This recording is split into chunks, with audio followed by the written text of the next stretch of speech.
Hi, I'm Lisa Zabaniak from Life Like You Mean It. And today we're talking about the shadow work that you can do for your crown chakra working with the full moon.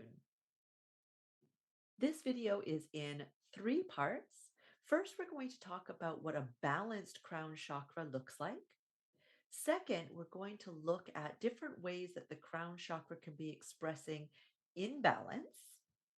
And third, we are going to be looking at some specific techniques that you can do for your shadow work for your crown chakra. Let's get started.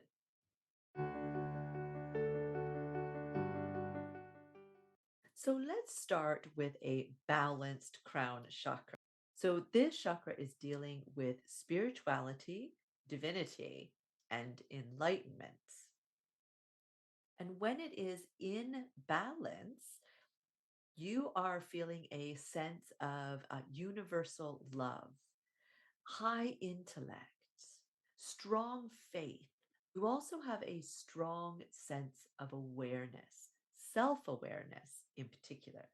So, now in part two, we're going to look at what this chakra looks like or how it's expressing itself when it is out of balance. And so, as always, there are two ways to be out of balance. You can be overactive or underactive.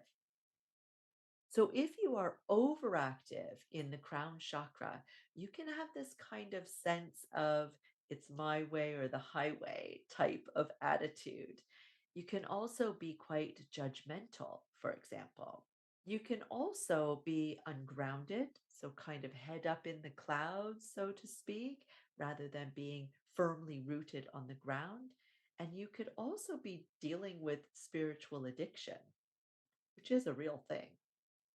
Whereas if it's underactive, you would have the tendency of feeling really separated from others and even possibly separated from yourself, like you don't know who you are anymore. This could include separation anxiety when you are physically separated from those that you love, for example. And it could even cause you to feel anger and anger towards the divine. Side note, if you've loved this video as much as I am loving making this video for you, then I've got an excellent surprise for you. I have an incredible program called Unleash the Goddess Within. And this is an opportunity to work with me one on one in a bespoke way so that weekly we show up for 6 months and we go through what it is that you specifically need to help you on your spiritual journey. So you might be just starting out and you have no idea what you need to do or what you want to be, heading towards. Or you might be quite an expert in your spiritual path and you're just at a precipice where you don't quite know what is the next step for me to take. And that is the beauty of a bespoke program. We work with what works for you rather than trying to work with what would work for the masses. So if you're interested in that, you can find a link down below in the description. You can also use this QR code to take you to more information. So on to part three, which is the shadow work that we can be doing to help us with any imbalance that we may have in the crown chakra. So first, one of the things that the crown chakra is dealing with is our ego. And so, a brilliant way for us to start to heal this is to actually look at our wounded ego. Look at times in our lives where we have experienced some unpleasantness, perhaps. Maybe not intentionally, maybe people weren't trying to hurt us, maybe it wasn't big and traumatic, but where nonetheless our ego ended up being wounded. And we can tell that this has happened a lot of times by the way that we respond to different things.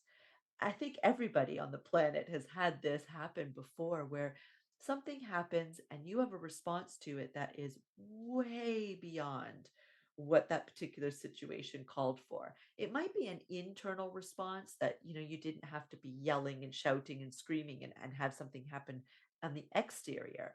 but that you noticed, wow, the way that I talked to myself or about myself, or the way that I was talking about that person, or what I felt inside, this deep, drop in emotion or whatever it was really far beyond what it really needed to be for that situation. And so those are really big clues for you that there might be an aspect of your ego that has been wounded in the past by maybe something similar, or maybe just by that person, for example, and that whatever just unfolded here just reminded your ego about that. And so this is what has brought out that action. Now, your wounded ego is very much like your inner child, for example, right? A lot of people think that you need to destroy or overcome your ego. But I really believe that if you can go in and find these aspects of your ego that have been wounded and help it to heal, that there is nothing to transcend, that we are here with an ego for a reason, right? We have egos. That is part of what helps us feel like we are separate from each other. And that is actually part of our journey in realizing that we are all one and yet in separate bodies. And so I think our ego is a very important aspect of ourselves. But that doesn't mean that we shouldn't go in and give it some healing love when we realize that there is a wounded aspect. And it's the same as your inner child, right? You wouldn't want to be booting your inner child out. You would want to embrace him or her and realize that they are still a part of you, even though you've grown up and you've become more mature and wiser and understanding and whatever else, that part of you that got hurt by whatever and whomever is still there. And so they deserve to have some tender, loving care from you. And so does your ego. So, what that looks like might be different for you than it does for me. But for me, what I like to do is, first of all, raise my awareness, which simply means that I catch myself out in times where I am having a reaction that doesn't seem to fit the crime, right? And then I start just asking myself some questions, right? What was behind that? What did I feel when I was reacting that way? And I get down to the root of the emotion. That really works well for me. And if I realize, okay, so anger was coming up, for example, then I allow myself to be angry. I say to myself, anger is healthy, and that's what's actually going to guide me here. And so I need it. And so I welcome it in this time. What am I angry about? And start asking myself some questions until I can start feeling like I'm narrowing it down and feel like, wow, okay, this actually goes back many, many years, or this comes back to something that happened yesterday, right?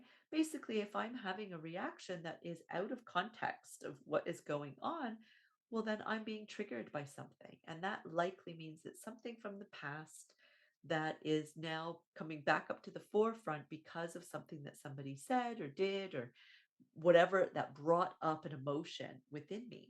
So I want to go and investigate that. And once I have investigated it and I've narrowed it down, I'm going to see what it was that my ego or my inner child, if you would rather do inner child work, what it is that she needed from me, how it is that she got hurt, and see if I can give that to her now, right? Which is usually a feeling of being safe and secure, heard, loved, accepted, respected, right? These are all very common. And so I go in and I see, can I simply say to my ego, I love you? Or to my inner child, I hear you. I understand where you're coming from. You are allowed to be hurt. And I'm giving you my love and my acceptance. And see how that makes you feel. I hope you enjoyed watching this video as much as I enjoyed making it. If you haven't yet subscribed, please go and do so. Do it here, or down in the description. Don't forget to click on that gray icon of the bell to make sure that you never miss a video release. And see you next time.